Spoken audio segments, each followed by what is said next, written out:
Bonsoir, je m'appelle Daniel Briand, ça fait plaisir d'être ici pour qu'on puisse continuer notre série dans le grand récit de Dieu. Et c'est maintenant la troisième des leçons. Les deux premières leçons, on a parlé un peu de qui était Dieu et du fait que depuis l'éternité passée, Dieu est une triunité, Père, Fils et Saint-Esprit, qui s'aimaient, qui avaient une relation entre eux et qu'ils ont voulu partager cette relation avec d'autres créatures et donc la création du monde et l'homme et la femme que Dieu a inclus dans cette relation d'amour. Il les a honorés, il leur a donné des responsabilités, il passait du temps avec eux et bien sûr au début c'était une relation parfaite entre Dieu et l'homme et la femme qu'il avait créés dans le jardin. Et si seulement on pouvait en rester là, ou même avancer jusqu'à la toute fin de l'histoire, où là on voit où ce sera à nouveau une situation parfaite, où nous vivrons visiblement en la présence de Dieu lui-même, et nous régnerons avec lui pour l'éternité. Mais évidemment, pour l'instant, on ne vit pas sur un paradis sur terre, n'est-ce pas? Donc, que s'est-il passé entre le tout début de l'histoire, les deux premiers chapitres de la Genèse, et la fin de l'histoire, les deux derniers chapitres de l'Apocalypse? D'où viennent la douleur, la souffrance, la honte, le mal, la mort que nous voyons autour de nous tous les jours? C'est ce qu'on va aborder aujourd'hui. L'histoire continue et malheureusement, elle prend une tournure négative. Mais ce que j'aimerais qu'on voit pendant ces moments ensemble, c'est non seulement le fait que le péché entre dans le monde, que le péché est grave et que le péché nous sépare de Dieu. Donc cette question de péché qui a besoin que Dieu intervienne pour régler ces questions de péché d'un point de vue judiciaire, mais aussi d'un point de vue pour qu'on puisse avoir une relation de tous les jours, une intimité avec lui, parce que ce péché nous sépare de lui. D'abord, la question de péché, donc, et puis deuxièmement, le fait que Dieu continue à nous aimer malgré ça. Il compte parce qu'il nous a créés pour une relation avec lui. Et la tâche qu'il nous a donnée, elle est toujours notre tâche. Donc nous avons toujours ces questions de relation et de responsabilités partagées pour lesquelles Dieu nous a créés. Donc on va regarder Genèse 3 surtout et peut-être quelques tout petits extraits des chapitres suivants. Commençons donc en lisant Genèse 3:1. Ça commence ainsi. Le serpent était le plus rusé de tous les animaux sauvages que le Seigneur avait fait. Mais ce serpent, de qui il s'agit? C'est pas l'acteur principal, ici, clairement. Et on ne dit pas de qui il s'agit exactement à ce moment-là dans l'histoire. C'est la première fois qu'on le voit. Mais évidemment, les premiers lecteurs de ce récit savaient de qui il s'agissait. Éventuellement, on apprend qu'il s'agit de Satan. Mais, comme je l'ai dit, peu de choses sont dites à ce sujet, même plus tard dans la Bible.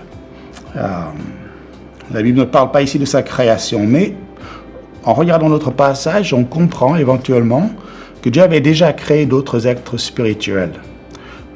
Job 38:7 parle des anges qu'il avait créés et qui regardaient la création, y compris un ange Lucifer qui était en fait à la tête de tous les anges, mais ce Lucifer est devenu orgueilleux.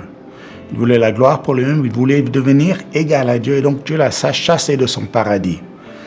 Avec un grand nombre de ces anges qui se sont révoltés avec lui, qu'on appelle désormais des démons, et qui, avec leur chef Satan, luttent contre Dieu. Pour plus de détails, je vous encourage de lire vous-même Ésaïe 14, Ézéchiel 28, 1 Timothée 3:6, Apocalypse 12:9. Même ces textes sont un peu difficiles à comprendre, et tout le monde n'est pas d'accord sur les détails. En fait, Dieu nous donne très peu d'informations dans sa parole sur ces êtres spirituels. Il ne veut pas qu'on soit fasciné par eux. On a tendance de nos jours à être fasciné par le surnaturel, mais Dieu veut que ce soit lui qu'on adore, qu'on se tourne vers lui. Car c'est lui seul qui mérite ce genre d'attention. Donc on ne connaît pas beaucoup à leur sujet, mais une chose qu'on sait, c'est que Satan et ses démons sont sur terre, qui sont l'ennemi de Dieu. Et on connaît la destination finale du diable, c'est le lac de feu, Matthieu 25, 41. Et ce lac de feu n'a pas été préparé pour nous les humains, mais pour Satan et pour ceux qui vont le suivre. Quand est-ce que la rébellion a eu lieu, cette rébellion contre Dieu par les anges, on ne sait pas non plus. Mais ce qu'on voit ici, c'est que Satan est présenté comme l'ennemi de Dieu dès Genèse 3, verset 1. L'ennemi de Dieu et de l'homme, et que ce Satan cherche à nous tromper. J'aimerais que vous preniez une pause, si vous voulez bien, et que vous lisiez pour vous-même dans Genèse chapitre 3, du verset 1 au verset 13. Donc, faites une pause dans la vidéo parce que c'est important qu'on lise la parole de Dieu elle-même et non seulement que vous écoutiez mon commentaire.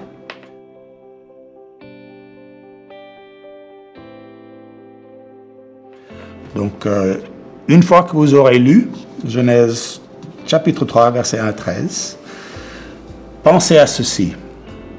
La stratégie de Satan, on la voit bien là, n'est-ce pas?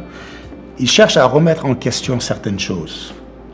Il cherche à remettre en question la parole de Dieu. Est-ce que Dieu a vraiment dit que vous ne devez pas manger de tous les arbres du jardin? Ce n'était pas en fait ce qu'il avait dit, n'est-ce pas?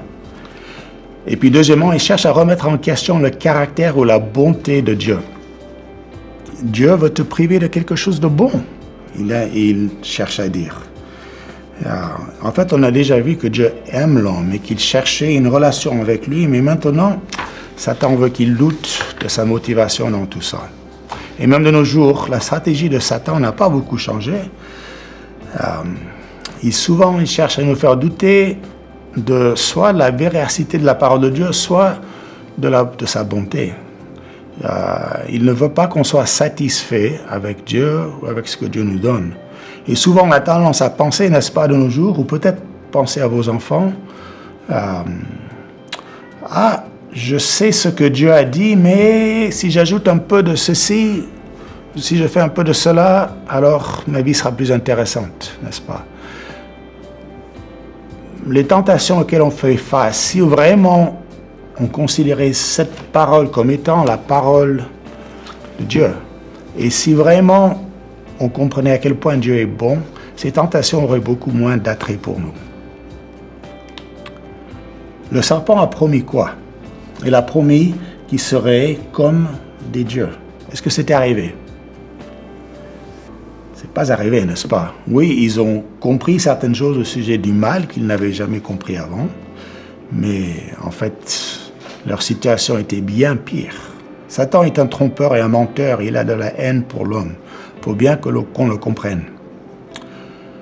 Bon, ce choix, le choix de l'homme et de la femme de manger ce fruit, c'était simplement un fruit, n'est-ce pas? C'est grave? C'est pas grave? Un enfant qui mange un bonbon quand ses parents lui disent non, c'est pas la fin du monde. Mais ici, par contre, on voit que ça va vraiment tout changer dans le monde. Pourquoi c'était si grave? En fait, c'est important de penser à tout ce que Dieu avait fait et puis ensuite ce que l'homme a choisi. Dieu avait pourvu tout ce dont on avait besoin. Il nous avait donné une occasion de montrer qu'on l'aimait. Il nous avait honorés en nous donnant une position, un travail dans son jardin, en nous plaçant à la tête de sa création. Et non seulement, mais qu'est-ce qui s'est passé? L'homme n'a pas été satisfait avec cela. Qu'est-ce que l'homme a choisi? Il a choisi, plutôt que de régner sous Dieu, ou d'être créé à l'image de Dieu, maintenant il veut être comme Dieu. Et on a rejeté notre relation avec Dieu pour faire confiance à notre propre intelligence et suivre l'ennemi de Dieu. C'est un peu comme une situation qu'un ami a partagée avec moi et qui pour moi exprime bien ce problème et à quel point c'est grave. Pensez à quelqu'un qui viendrait d'un village lointain dans, dans un recoin du Sénégal qui n'aura jamais été dans une grande ville. Tout ce qu'il aurait vu, c'était peut-être les marchés, les petits marchés du village. Et il viendrait éventuellement, en tant qu'adulte maintenant, il vient à Dakar. Et là, à Dakar, quelqu'un l'amène au grand Auchan de Mermoz. Donc c'est énorme, n'est-ce pas? Ce villageois, il serait complètement débordé, complètement, comment dire, époustouflé, on peut dire, émerveillé par tout ce qu'il voit dans ce magasin. Il n'a jamais pensé que c'était quelque chose comme ça pouvait exister, peut-être. Et disons maintenant que le propriétaire de ce magasin, le propriétaire de cet Auchan sort à sa rencontre, il va le saluer et il va lui dire « Bienvenue à mon magasin, tu es libre de te servir, tout ce que tu vois, si tu as faim, tu peux le prendre. Tu peux te servir de toute la nourriture que tu vois là, tout ce que tu veux, prends-le, c'est gratuit, c'est un cadeau. » Quelle gentillesse, n'est-ce pas? Quelle bonté de la part du propriétaire. Et disons maintenant que ce propriétaire ajouterait quelque chose, il ajouterait, mais attention, quand vous arrivez à la rangée là-bas, touchez pas au poison, le poison pour les rats. Ça va te tuer. Là aussi, ce serait une bonne chose, n'est-ce pas? Que le propriétaire du magasin pense à dire ça aux villageois. Mais vous savez, c'est exactement ce qui est arrivé pour nous. Dieu nous a tout donné et qu'est-ce qu'on a fait? On a choisi de douter de sa parole, de sa bonté et on a pris la seule chose qu'il nous a dit de ne pas prendre parce que ça va nous tuer. De nous avoir honorés, on l'a complètement déshonoré. Il nous avait donné un rôle important et qu'est-ce qu'on a fait? On l'a trahi.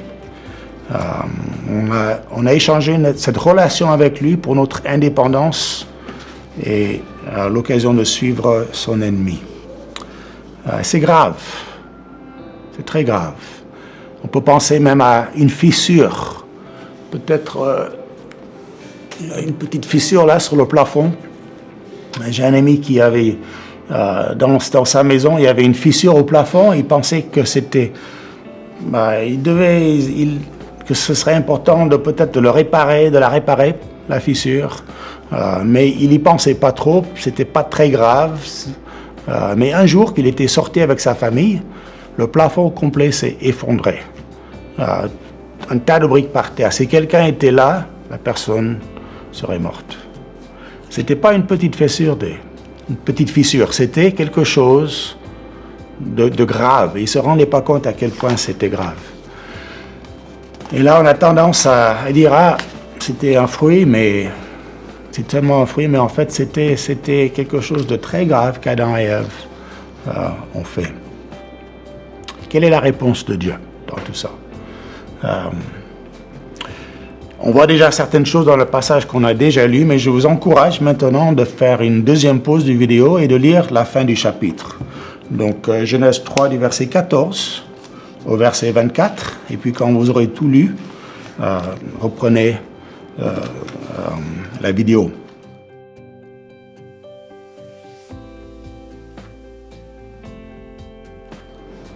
Donc Dieu va donner des conséquences aux acteurs de ce récit, au serpent, à la femme, à l'homme, n'est-ce pas?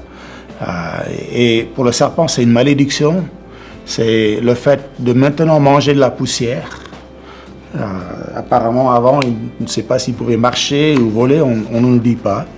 Mais ce qui est intéressant, c'est ce verset 15 dans le chapitre 3, qui parle de l'hostilité entre lui et sa femme. Entre la femme, et le serpent, entre sa descendance et celle de la femme, que sa descendance, celle de la femme, écrasera la tête du serpent, et que le serpent la mordrait au talon.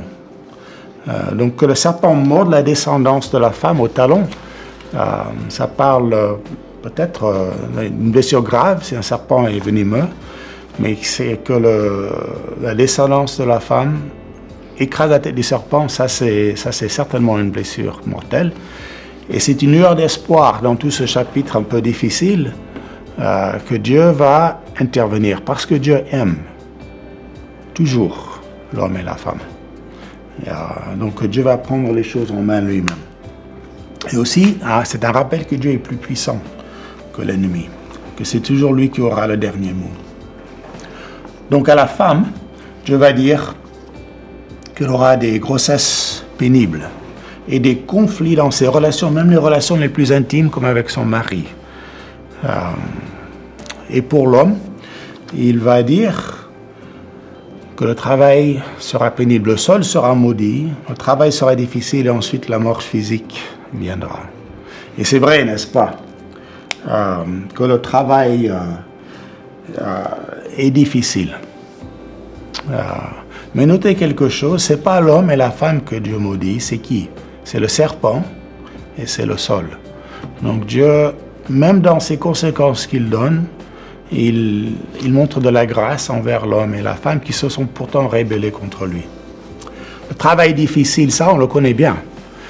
Au village, lorsque j'habitais en Guinée, je n'avais pas mon propre champ, mais j'aime beaucoup le travail manuel. Ça ne se voit pas maintenant parce que j'ai pas trop l'occasion d'en faire, mais en fait, mon grand-père et mon oncle étaient fermiers et donc j'aimais beaucoup aller avec mes amis au village, de temps en temps, les aider dans leurs champs. Et c'était d'ailleurs une bonne occasion d'apprendre la langue et la culture, de poser des questions, de regarder comment ils faisaient les choses, mais que ce soit le défrichage ou que ce soit le désherbage ou la récolte, etc., j'étais bien motivé pour travailler. Mais si vous avez fait des travaux champêtres, vous savez bien qu'après quelques minutes, on commence à suer. Et peut-être qu'il y a les moucherons qui entrent dans les yeux, dans la bouche. On se coupe sur les épines. J'avais mal aux jambes, j'avais mal au dos. Des fois même le lendemain, j'étais malade. Le travail, c'est pénible, c'est difficile. Et ça, on peut remercier nos ancêtres, Adam et Ève, pour ça. Le péché est entré dans le monde. On fait face à toutes sortes de problèmes dans le travail, dans les relations. Et puis vient la mort. Et la mort, c'est quoi? On pense souvent que la mort, c'est simplement le fait de ne plus exister. Mais c'est bien plus que ça. D'ailleurs, ce n'est pas nécessairement le fait de ne plus exister, c'est plutôt la séparation dans la parole de Dieu. Quand on parle de mort, ça parle de séparation. Que ce soit la séparation de l'esprit et du corps, la mort physique, ou que ce soit la séparation d'une personne avec Dieu, la mort spirituelle, c'est ce qui est arrivé à Adam ce jour-là, ou que ce soit une séparation qui dure pour toujours. On peut parler de mort éternelle, et c'est ce qui va arriver si Dieu n'intervient pas, comme Adam et Ève ici ont été séparés spirituellement d'avec Dieu le jour même où ils ont mangé du fruit. Si Dieu n'intervient pas, cette séparation, elle durera pour toujours. Donc on peut parler de mort physique, de mort spirituelle et de mort éternelle. C'est un peu comme une branche. Imaginez-vous que j'ai une branche verte dans la main que j'ai prise d'un arbre qui est dehors dans le jardin. Cette branche, elle est morte ou elle est vivante? Parce qu'elle a l'air vivante. Cette branche, elle est verte, mais elle a été séparée de sa source de vie, n'est-ce pas? Et donc, en fait, elle a l'air d'être en vie, elle sera verte pour quelques jours encore, mais à moins que quelqu'un intervienne et la regreffe, c'est juste une question de temps, elle sera complètement morte. C'est un peu comme ça, c'est un peu ça qui est arrivé à Adam et Ève, n'est-ce pas? Les actions de Dieu. Qu'est-ce que Dieu a fait?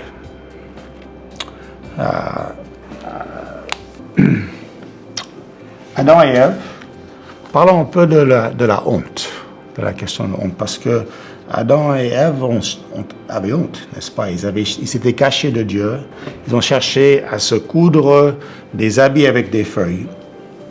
La honte existait bien Et c'est le résultat normal du péché. Mais est-ce que les efforts humains pour cacher sa honte devant Dieu vont suffire? Est-ce que Dieu a accepté ces pagnes de feuilles? Non, il n'a pas accepté. Et d'ailleurs, c'est ce qu'on voit souvent.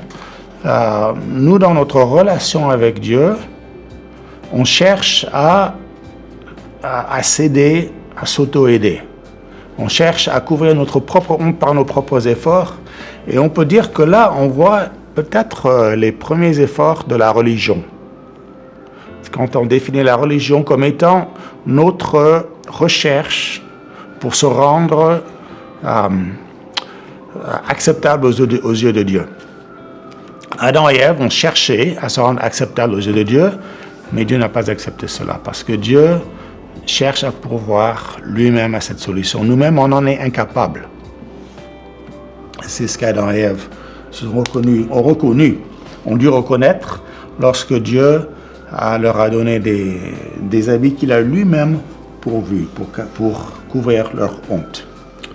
Dieu les a chassés du jardin, et en fait, c'était une conséquence, une punition, un jugement, on peut dire, mais c'était aussi une grâce. Imaginez-vous qu'Adam et Ève aient vécu éternellement dans cette situation de péché, de séparation avec Dieu.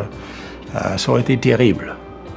Et donc Dieu les a chassés, et on voit aussi la gravité du péché, du fait qu'il ne les a pas chassés juste pour quelques jours, mais pour toujours.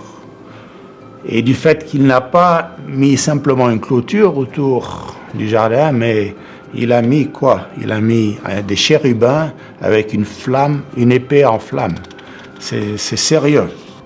Donc on voit la bonté, la générosité de Dieu en couvrant la honte d'Adam et Ève. Et on voit aussi la sainteté de Dieu du fait qu'il y a une séparation. Maintenant, l'homme est chassé du jardin et séparé de Dieu. L'homme est pécheur. Et quand je dis pécheur, je pense au fait que tout ce qui n'est pas en accord avec la volonté de Dieu, c'est le péché.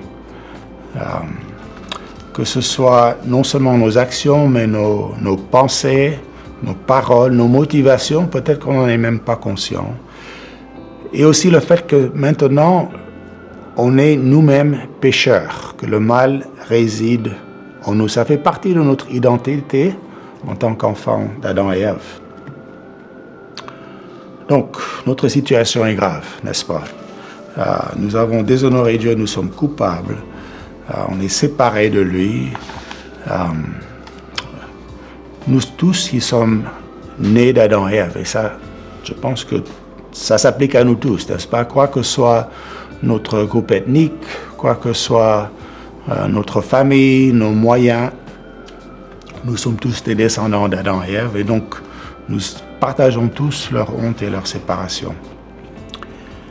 Pour nous qui avons placé notre foi en Jésus, heureusement, nous savons que Dieu a pourvu les moyens, non seulement qu'on soit reconnu juste à cause du fait que Jésus, c'est celui qui couvre nos péchés.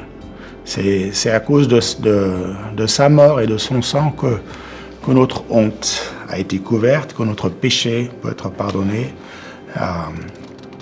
Mais en plus de ça, au quotidien, c'est aussi à cause de ce que Jésus a fait pour nous qu'on peut avoir une intimité, une amitié avec Dieu. On peut le remercier pour cela. Bien que ce chapitre-là soit assez décourageant, comme on connaît la solution que Dieu va pourvoir. Si tu ne comprends pas très bien ce que je viens de dire au sujet de la solution de Dieu au péché, continue d'écouter, je pense que ce sera plus clair dans les leçons à venir. Très rapidement, nous avons terminé de regarder Genèse chapitre 3. Couvrons quelques brefs extraits des chapitres suivants. Le chapitre 4. Adam et Ève ont un enfant, Cain, et c'est bien possible que quand Cain est né, qu'ils se sont posé la question, Caïn plutôt que Cain, quand Caïn est né, qu'ils se soient posé la question, cet homme-là, est-ce que c'est peut-être le descendant dont Dieu nous avait parlé qui va écraser l'ennemi. Qu'ils se soient posé la question ou non, c'est devenu rapidement assez clair pour eux, malheureusement, que ce n'était pas le cas. Et d'ailleurs, on voit jusqu'où le péché mène, parce que Caïn a tué son frère, Abel. Il y a l'histoire d'un sacrifice que Dieu a agréé pour Abel et non pour Caïn. C'est pas très clair ici pourquoi est-ce que l'un des sacrifices a été agréé et non l'autre. Je vous laisse réfléchir à ces questions. Mais ce qui est clair, c'est que Dieu, dans sa grâce, il s'est approché de Caïn. Tout en sachant ce que Caïn allait faire, il a tout de même cherché à établir une relation avec lui. Il a cherché il a montré son amour à Caïn. Il lui a parlé en disant « Pourquoi? Attention, pense à ce que tu vas faire. » Et même après que Caïn ait tué son frère, on voit que Dieu s'approche à nouveau de lui, qui lui montre sa grâce, qu'il le protège même. Donc toujours, on voit que malgré la situation de l'homme dans son péché, que Dieu continue à prendre l'initiative et à chercher cette relation avec nous.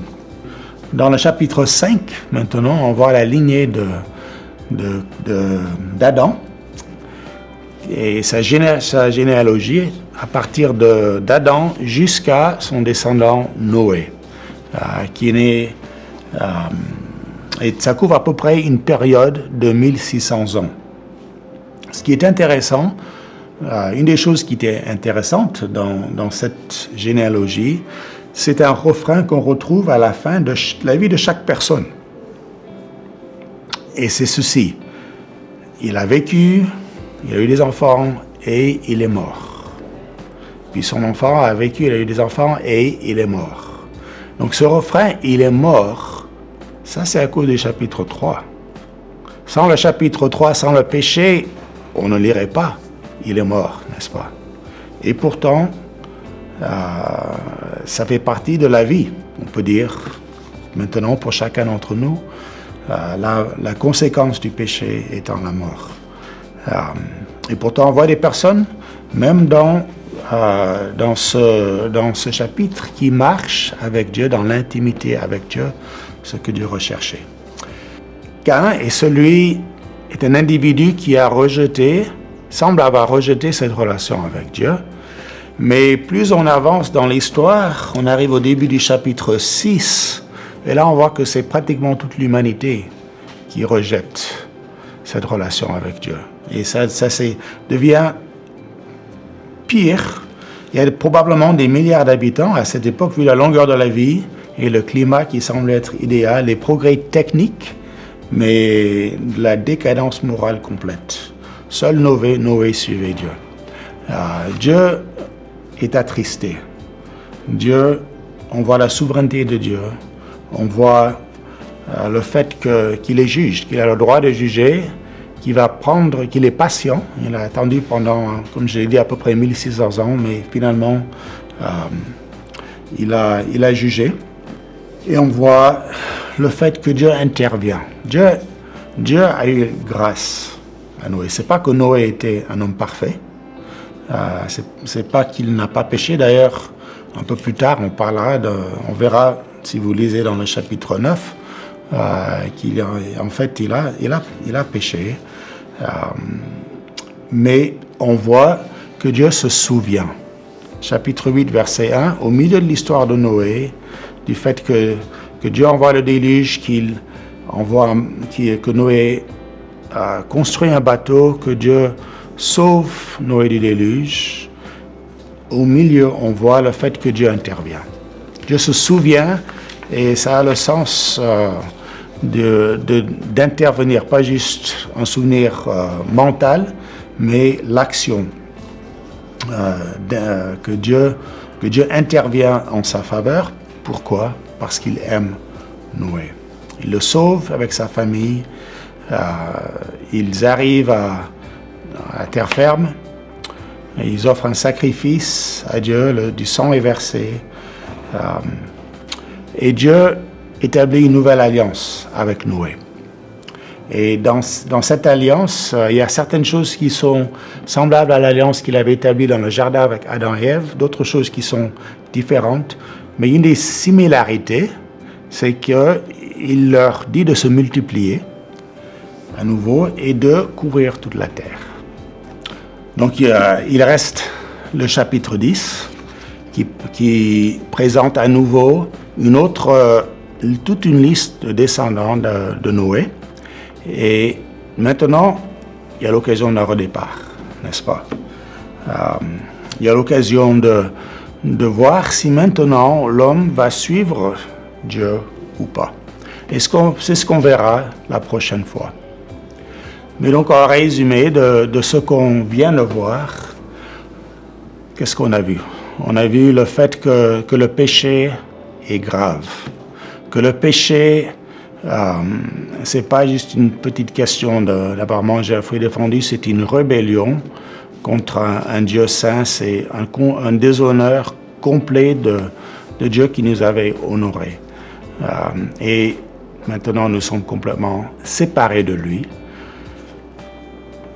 Pour nous qui sommes ses enfants, nous avons l'occasion de marcher avec lui. Nous savons que Jésus a réparé cette brèche, mais on a toujours ce péché va continuer et continue de nos jours à nous faire tomber, à nous causer toutes sortes de problèmes.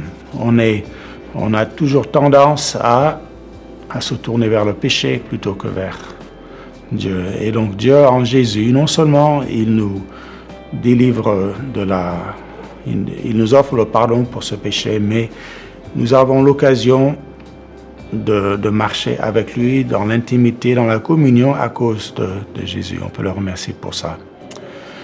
Mais donc, ces questions de péché et aussi le fait que Dieu continue à nous aimer, que Dieu continue à prendre l'initiative avec Caïn, avec Noé, et